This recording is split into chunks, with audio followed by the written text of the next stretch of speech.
लोकसभा चुनाव के बाद मोदी सरकार एक्शन में, हर मोर्चे पर मंथन किया जा रहा है और इसी क्रम में आज दिल्ली में राज्यों के मुख्यमंत्री और डेप्यूटी सीएम के साथ बैठक हुई। बैठक की अध्यक्षता प्रधानमंत्री नरेंद्र मोदी कर रहे हैं। बीजेपी मुख्यालय में हो रही इस मीटिंग में कई केंद्रीय मंत्री और बीजेपी के दिग्गज इस वक्त मौजूद हैं। बीजेपी मुख्यालय में प्रधानमंत्री नरेंद्र मोदी मौजूद हैं। मीटिंग में जेपी नड्डा, अमित शाह, राजनाथ सिंह की मौजूदगी। बीजेपी शासित राज्यों के मुख्यमंत्री और डेप्यूटी सीएम भी इस वक्त इस मीटिंग का हिस्सा हैं। लोकसभा परिणाम के बाद ये पहली बैठक है जब बीजेपी शासित राज्यों के सभी सीएम और डेप्यूटी चीफ मिनिस्टर्स इस मीटिंग में मौजूद हैं। ऐसे में आपको बताते हैं कि मीटिंग में कौन कौन राज्यों के सीएम इस वक्त मौजूद हैं। सबसे पहले यूपी के मुख्यमंत्री योगी आदित्यनाथ, मध्य प्रदेश के सीएम डॉक्टर मोहन यादव, असम के मुख्यमंत्री हिमंता बिस्वा शर्मा, भजन लाल शर्मा राजस्थान के सीएम, नायब सिंह सैनी हरियाणा के मुख्यमंत्री, विष्णुदेव साय छत्तीसगढ़ के सीएम, उत्तराखंड के मुख्यमंत्री पुष्कर सिंह धामी, ओडिशा के चीफ मिनिस्टर मोहन चरण मांझी की मौजूदगी है। मणिपुर के सीएम एन बीरेन सिंह भी इस बैठक का हिस्सा हैं। त्रिपुरा के मुख्यमंत्री माणिक साहा इस मीटिंग का हिस्सा बनने के लिए पहुंचे। भूपेंद्र पटेल सीएम है गुजरात के, वो भी इस मीटिंग में शामिल हैं। मुख्यमंत्री के अलावा डेप्यूटी सीएम की भी मौजूदगी है। सूत्रों ने बताया कि सभी बीजेपी शासित राज्यों के मुख्यमंत्रियों को पीएम नरेंद्र मोदी के सामने प्रेजेंटेशन देने को कहा गया। इस बैठक के दौरान न केवल सीएम बल्कि विभिन्न राज्यों के संगठन नेताओं के भी मौजूद रहने की संभावना है। सूत्रों का ये कहना है कि अगर कोई विशेष योजना का बीजेपी शासित राज्य में बेहतर परिणाम आ रहे हैं और जनता उस योजना को स्वीकार कर रही है तो ऐसी योजना को और बढ़ावा देने का फैसला लिया जाएगा। तो इस मीटिंग में कई सारे एजेंडे हैं जिस पर इस वक्त चल रही है चर्चा।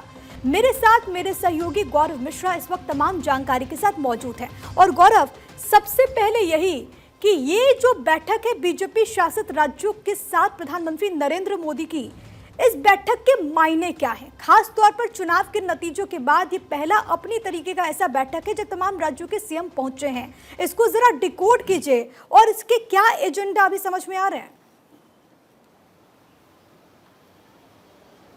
देखिए, शाम 6 बजे प्रधानमंत्री नरेंद्र मोदी भारतीय जनता पार्टी के केंद्रीय कार्यालय पहुंचे। उसके बाद से इस बैठक की शुरुआत की गई। इस बैठक में अगर हम बात करें तो बीजेपी शासित राज्यों के जो मुख्यमंत्री हैं, इसके अलावा उप मुख्यमंत्री वो शामिल हैं और इस बैठक में सभी को एक फॉर्मेट दिया गया है। उस फॉर्मेट में ये बताना होगा कि दरअसल जो मुख्यमंत्री हैं उनके राज्यों में कौन सी ऐसी योजनाएं हैं जो बहुत प्रभावी रही हैं और अगर वो प्रभावी नहीं रही हैं तो उसके बारे में भी जानकारी देनी है कि क्यों वो प्रभावी नहीं हो पाई, क्यों वो जन जन तक नहीं पहुँच पाई। इस फॉर्मेट में उन योजनाओं के बारे में जिक्र करके जवाब भी देना है। इसके अलावा गुटबाजी जिस तरीके से लगातार चल रही है, अलग अलग राज्यों में जिस तरीके की खबरें देखने को मिल रही हैं, खास करके उत्तर प्रदेश की बात करें तो बैठक में एक मुख्य एजेंडा यह भी होगा कि हमें अभी गुटबाजी में नहीं जाना है। आने वाले दिनों में 4 राज्यों में जिस तरीके से चुनाव हैं उन राज्यों के चुनावी मुद्दों पर भी चर्चा की जाएगी। इसके अलावा एक प्रेजेंटेशन जो है वो सभी जो मुख्यमंत्री हैं उनको पहले से ही इस बात की जानकारी दी गई थी कि अपने अपने राज्यों का एक जो प्रेजेंटेशन है वो प्रधानमंत्री नरेंद्र मोदी के सम्मुख वो प्रस्तुत करेंगे और बताएंगे कि राज्यों में केंद्र सरकार द्वारा चलाई जा रही वो कौन सी जनहित योजनाएं थी जो सबसे ज्यादा जमीन पर कारगर हुई। हाल ही में आपने सुना होगा कि मध्य प्रदेश में जब पूरे देश में लोकसभा के चुनाव थे तो मध्य प्रदेश में एक योजना बड़ी ज्यादा सुनने को मिली थी, लाडली योजना। उस योजना का एक बड़ा इंपैक्ट देखने को मिला। इसके अलावा देखिए, प्रधानमंत्री नरेंद्र मोदी द्वारा चलाई जा रही केंद्र सरकार की सबसे महत्वपूर्ण योजना हर घर जो जल नल योजना चलाई गई, तो कैसे लोगों को पानी के साथ जोड़ा गया, पीने के पानी की जो व्यवस्थाएं सरकार ने कैसे किया। प्रधानमंत्री ग्राम सड़क योजना की बात हो, इसके अलावा प्रधानमंत्री ने जो घर का जो योजना गरीबों के लिए जो मकान बनाए गए, ये भी एक बहुत महत्वपूर्ण विषय है। तो तमाम ऐसी योजनाएं हैं, उन योजनाओं के बारे में मुख्यमंत्री बताएंगे कि उनके राज्यों में किस तरीके से उन योजनाओं का क्रियान्वयन हुआ। इसके अलावा सबसे बड़ी बात यह है कि जिस तरीके की ये बैठक है, कल भी बैठक का कल दूसरा दिन होगा। कल संगठन से भी कुछ लोगों को इस बैठक में शामिल किया जाएगा, उनका भी फीडबैक लिया जाएगा। ठीक है, ये बड़ी जानकारी गौरव आप दे रहे हैं कि कल भी बैठक कंटिन्यू रहेगी। संगठन के बड़े चेहरे बैठक में मौजूद रहेंगे और उनके साथ भी चर्चा होगी। लेकिन गौरव, जैसा कि आपने जिक्र किया कि सबकी निगाहें यूपी को लेकर के हैं और यूपी में हाल के दिनों में कयासों का बाजार बेहद गर्म रहा, हलचलें बेहद तेज रही। क्या अब उम्मीद कि इस बैठक के बाद जो तमाम कयास लगाए जा रहे थे सब पर पूर्ण विराम लग जाएगा?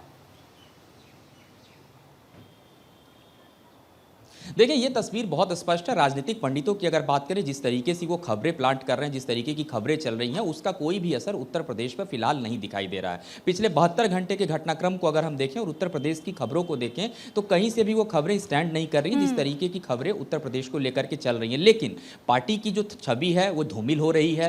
बीच में अभी जब संगठन से जुड़ी एक बड़ी बैठक उत्तर प्रदेश में हुई थी, तो एक केशव प्रसाद मौर्य का बयान आया और इस बयान के बाद से उत्तर प्रदेश की सियासत में लगातार हम देख रहे हैं उठापटक का दौर जारी है। केशव प्रसाद मौर्य को दिल्ली बुलाया गया, दिल्ली दरबार में उनसे बातचीत की गई, उनको समझाया गया। रात के 11 बजे इसी केंद्रीय कार्यालय से केशव प्रसाद मौर्य निकल के गए, लेकिन बावजूद उसके हालात नहीं सही हुए। तो ये एक बड़ा महत्वपूर्ण राज्य है उत्तर प्रदेश, और उत्तर प्रदेश को अभी शांत करना बहुत जरूरी है। इसके अलावा जिस तरीके से उत्तर प्रदेश में कुछ विधायकों के बयान आए, इसके अलावा संगठन की तरफ से जो फीडबैक आया, लोकसभा के जो परिणाम आए, उस परिणामों के बाद कहा गया 15 पन्नों की रिपोर्ट भेजी गई है, 30 पन्ने की रिपोर्ट भेजी गई है। लेकिन एक बात तो बहुत स्पष्ट है कि जो परिणाम आए हैं उन परिणामों पे समीक्षा जो है वो की गई, और समीक्षा का ही नतीजा है कि आप देखिए, पार्टी के जो संगठन मंत्री हैं BL संतोष कल देर रात उत्तर प्रदेश सदन पहुंचे, और पहुंचने के बाद से उत्तर प्रदेश के मुख्यमंत्री और योगी आदित्यनाथ के बीच में, मतलब BL संतोष के बीच में एक लंबी बातचीत हुई,